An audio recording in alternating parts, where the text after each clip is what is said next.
የሱዳን ጦር የፕሬዝዳንቱን ቤተ መንግስት መልሶ መቆጣጠሩ የሀገሪቱን ጦርነት አቅጣጫ ይቀይረዋል እየተባለ ይገኛል።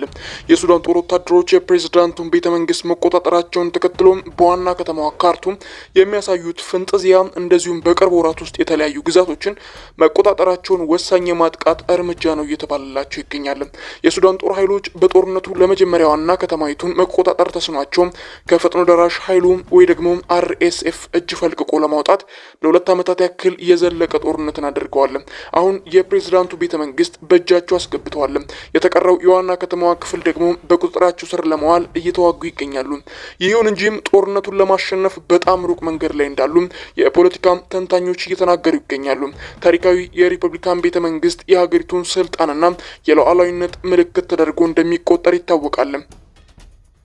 የሱዳን ጦር ከካርቱም አቅራቢያ አማጽያኑን ካስወገደ በኋላ ሰራዊቱን አብዛኛው የከተማዋን ማዕከል ተቆጣጥሮ የፈጥኖ ደራሽ አማጽያን ተዋጊዎችን ከመንግስት ተቋማት እንደዚሁም ከወታደራዊ ጀነራሎች ዋና መስሪያ ቤት እንዲርቁ ለማድረግ እየተዋጉ መሆናቸውን የሰራዊቱ ቃል አቀባዮች እየተናገሩ ይገኛሉ። ይህ ማለት ፈጥኖ ደራሽ ኃይሉ ምንም እንኳን ተዋጊዎቹ አሁን በካርቱም ቢገኙም በዋና ከተማዋን መቆጣጠር አቅቷቸዋል ማለት ነው። ይሁን እንጂ የጦር ቀጠናው ምን ያህል ከዋና ከተማዋ ካርቱም ፈቀቅ እንዳለ እስካሁን በግልጽ አልታወቀም።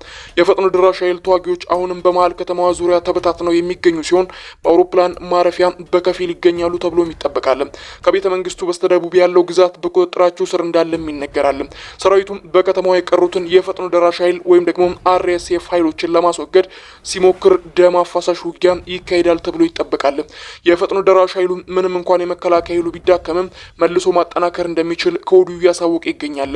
በቤተ መንግስት ውስጥ በሰው አልባ አውሮፕላኖች በመጠቀም ጥቃት በማድረስ በርካታ የሱዳን ጋዜጠኞችና የጦር መኮንኖችን ማስወገድ ችሏል።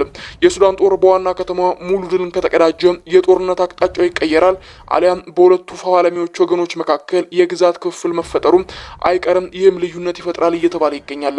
በጀነራል መሐመድ አምዳን ዳጋሎ ወይም ደግሞ ሄምቲ የሚመራው የፈጥኖ ደራሽ ኃይል ጦሩ በምዕራብ ሱዳን አብዛኛውን የዳርፉርን ክልል እንደዚሁም ደግሞ አንዳንድ የደቡብ ክልሎችን በሙሉ ተቆጣጥሮ የሚገኝ ኃይል ነው።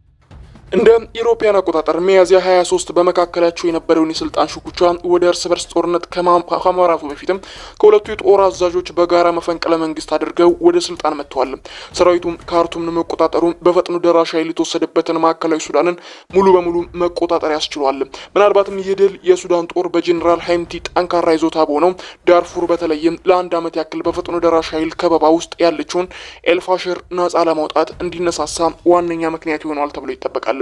ጉዳዩን በቅርበት የሚከታተሉ ታዛቢዎች እንደሚሉት ከሁለቱም ተፋላሚዎች ወገኖች ደጋፊዎች ጠንካራ ድጋፍ ባላቸው ይዞታዎች ላይ ብቻ ተገድበው በቆዩ ቁጥር ሱዳን ወደ ከፋለትና ወደ ለየለት ጦርነት ታመራለች ሲሉም ይደመጣሉ። የፈጥኖ ደራሽ ኃይሉ በሚቆጣጠርባቸው አካባቢዎች ትይዩ መንግስት ለመመስረት አጋር ቡድኖችን በኬንያ ዋና መዲና ናይሮቢ በመሰባሰብ የፖለቲካ ቻርተርና ህገ መንግስትን ተፈራርመዋል። ዓላማው በጦር ሜዳ ድል ባይቀናቸውም ተገዳዳሪ ኃይል ሆነው እንደሚቀጥሉና ሀገሪቱን ለመቆጣጠር ያለውን ፍላጎት አሁንም እንደማይቀንስ የሚያሳይ ነው። በዚህ ደም አፋሳሽ እርስ በርስ ጦርነት በሱዳን ከፍተኛ ሞት፣ ውድመትና ሰላማዊ ዜጎች ወደ ሰብአዊ መብት ረገጣ ውስጥ የገቡበት ጊዜ ነበር። የተባበሩት መንግስታት ድርጅት በሀገሪቱ ያለው ሁኔታ ከዓለም የከፋው ሰብአዊ ቀውስ ሲል ገልጾታል። ከ12 ሚሊዮን በላይ ሰዎች መኖሪያ ቤታቸውን ለቀው ለመሰደድ የተገደዱ ሲሆን በሚሊዮን የሚቆጠሩት ደግሞ ለአስከፊ የምግብ እጥረት ተጋልጠዋል። የሀገሪቱ የተወሰኑ ክፍሎች ለረሃብ የተዳረጉ ናቸው።